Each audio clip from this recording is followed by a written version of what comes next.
What's up, guys? Good morning, and it is Jonathan with One Big Impact. So we're going to be pretty brief today. Ooh, I changed the way I said it. Go ahead and have my BCAAs. If you don't have yours, I'll put a link in the description below. Also, what a cool little funnel I picked up. I'll put a link in the description below for that. Super easy. Obviously, if you don't got them, grab them. Drink your damn water. Look at that. Boom, if I can find the hole. She said, whoa, don't say that. I just use one scoop real quick. Look, I think it's pretty cool. I'm all excited about it. Oh, yeah. Boom, you can even be messy with it. And it still goes in there. I tap it with this guy. Little knock before we go. Good to go. So today, guys, I'm going to talk about something that we all honestly struggle with, and what that is basically how to stay the course when losing weight. So there's a few things that obviously I could go on and on, because you know that's what I could do, but there are three main components that I feel that are going to benefit you most, that you should take into consideration when getting. Oh, by the way, look, I'm wearing jeans. Hey, see that?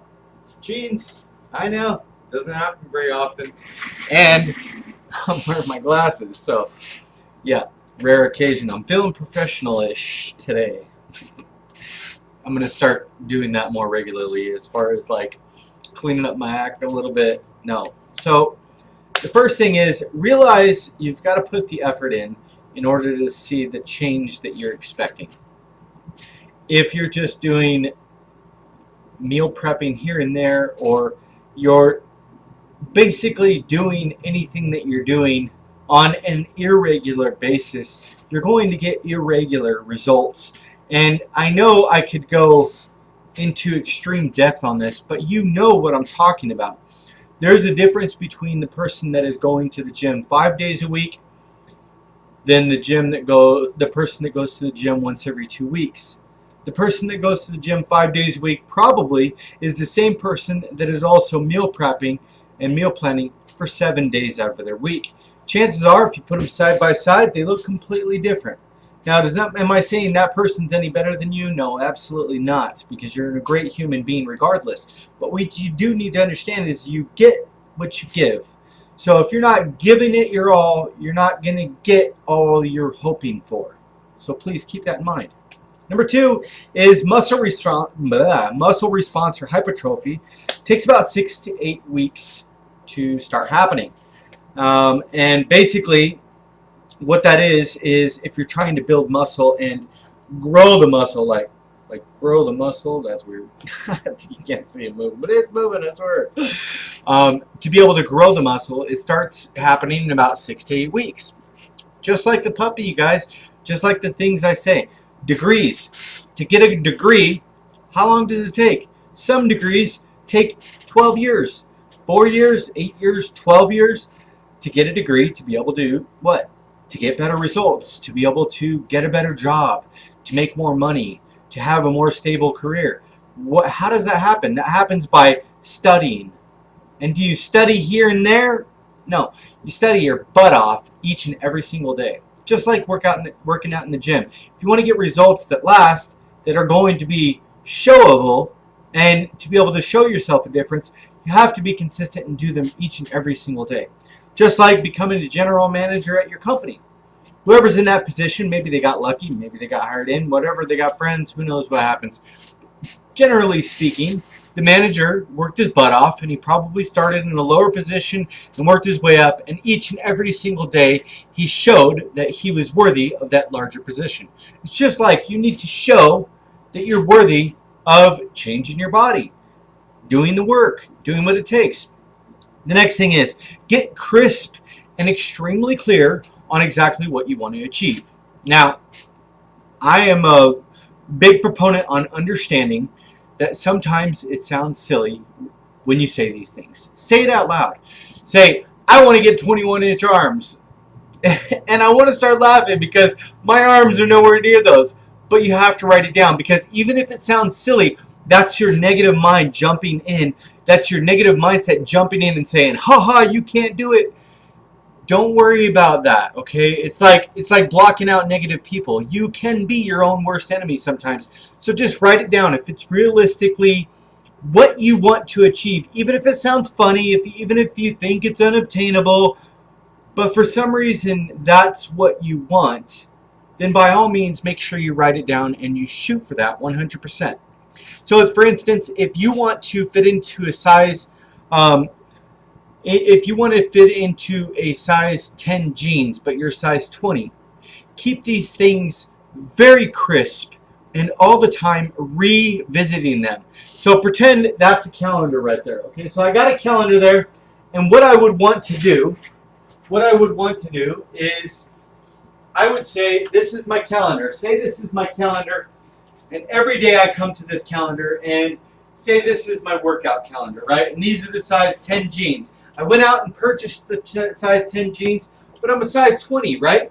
Well, what am I going to do with that? Well, the thing that's most important that you need to focus on each and every single day is the mental idea. Have you ever been on a medication like a antibiotic, specifically antibiotics, and you've had a difficulty taking all of them? Well, do you know why that happens? It's probably because they're out of sight, out of mind. You put them in the medicine cabinet. You're not always in the medicine cabinet. You're not always right where the medication is. Or you throw them in the back of the fridge or in the egg thing or something like that. You moved the position that these medications were in, so they're not in your face all the time. Therefore, you're not going to take all the medications, and what's going to happen? You're going to get sick again. Just like weight loss, if you don't have that constant reminder while you're Xing off each day of exercising, each day of exercising, each day of exercising, and you pin these size 10s right here, right? Right? I'm going to throw these size 10s right up here. Now, this is not going to be the best pin job in the planet. I'm not a professional pinner. But, so every day what happens? Every day I come to this calendar and I say, you know what? I'm 26 days in, and then I could even go, I could go one step further, and I could say, all right, you know what? We're going to measure every 30 days. I'm going to put this right here. Every 30 days, I'm going to revisit this, and I'm going to unpin these, and I'm going to take them off, and I'm going to measure it, and at the end of the 30 days, this is my month, my month, my month, my month. Say it's 4 months that I want to be able to achieve that goal. Cool. At the end of the 30 days, I go ahead and measure that, and I go ahead and try to put them on, try to fit them on, and then I write a little note at the bottom of my calendar. I say, hey, they were fitting better this month. They were fitting worse this month. Maybe I need to manipulate my calories. Maybe I need to get a little bit more specific with my meal plan. Put those notes at the bottom of this month and at the beginning of the next month, so that you can focus on what you need to make change the next month.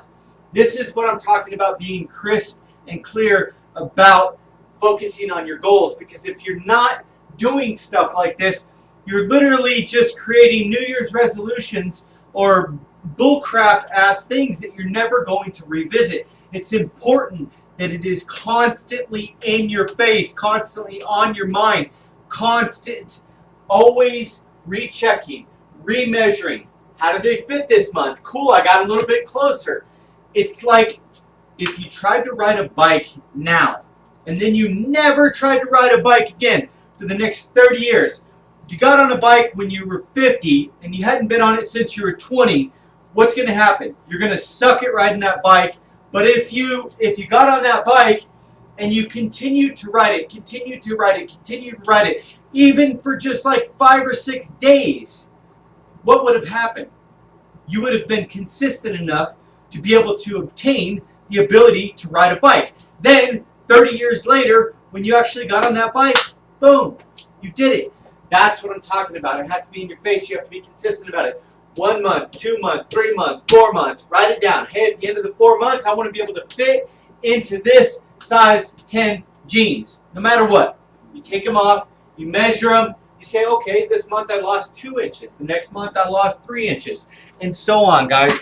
You have to be clear, crisp, and concise with your goals. Otherwise, it's just going to get lost in space. The next thing is, this is just a side note. This has nothing to do with those three. This is a side note. Coming to the end of this challenge, we have 5 days left, okay? First of all, if the end of challenges are your weakness and you start eating bad, know this. Make a plan, and you make a plan now. You will probably be rolling into a new challenge, most likely, very soon, but that will not always be the case. Focus on your goals and make sure you reach them. Don't breach them, okay? Don't screw it up. Don't think it's a joke. Don't think it's a game. Keep moving forward. If gas stations are your weakness, don't go in. Get your gas and go home.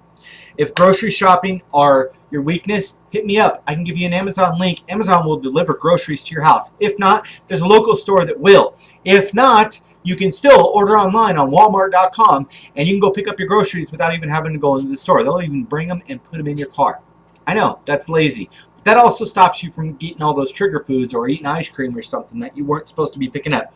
Restaurants, if those are your weakness, don't go. Wait till later. If they are your weakness and you have to go, make sure you plan ahead. Birthday parties, quinceañeras, anything like that. Any kind of event, family reunions or whatever. If those are your weaknesses, don't go. Or say, hey, I'm sorry, I'm going through this change in my life or whatever. Postpone it until you feel stronger. There's nothing wrong with that. Nobody's going to, trust me, there's people that don't show up to things all the time, and it's perfectly acceptable. I'm not saying be antisocial, but you do need to be able to build your strength before you can start doing these things. You guys keep up the good work. Hashtag Be Stronger Than Your Excuses. If you're new here, please check us out on our Facebook group. Excuse me, it's called Healthy Living for a Healthy Life. Also, OneBigImpact.com. Follow us on Instagram at OneBigImpact. Have a beautiful day. Check out the links in the description below. Lots of great stuff. Yes, I'm an Amazon affiliate. If you shop on Amazon, please ask me for a link. It helps me out. Thank you so much. Keep it up. Peace.